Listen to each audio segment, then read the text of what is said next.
Esther 4.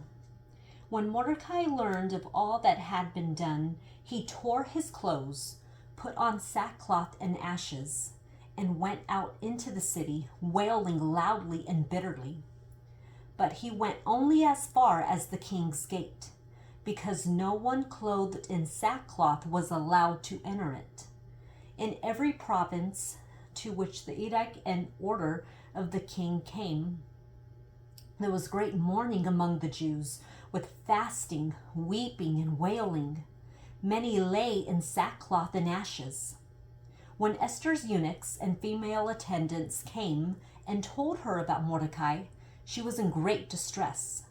She sent clothes for him to put on instead of his sackcloth, but he would not accept them.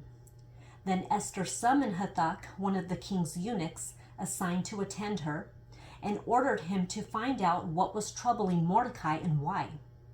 So Hathach went out to Mordecai in the open square of the city in front of the king's gate.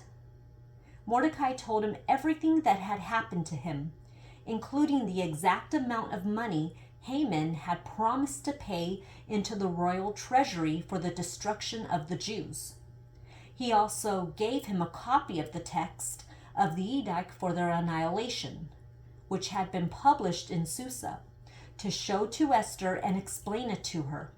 And he told him to instruct her to go into the king's presence to beg for mercy and plead with him for her people. Hathach went back and reported to Esther what Mordecai had said.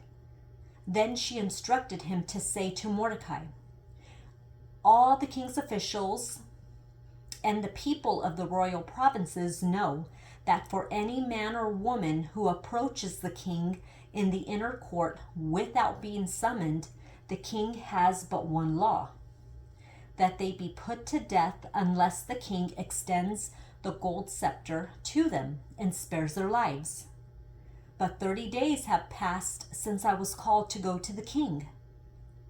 When Esther's words were reported to Mordecai, he sent back this answer: "Do not think that because you are in the king's house, you alone of all the Jews will escape. For if you remain silent at this time, relief and deliverance for the Jews will arise from another place. But you and your father's family will perish. And who knows but that you have come to your royal position for such a time as this?" Then Esther sent this reply to Mordecai: "Go, gather together all the Jews who are in Susa, and fast for me. Do not eat or drink for 3 days, night or day. I and my attendants will fast as you do. When this is done, I will go to the king, even though it is against the law. And if I perish, I perish." So Mordecai went away and carried out all of Esther's instructions.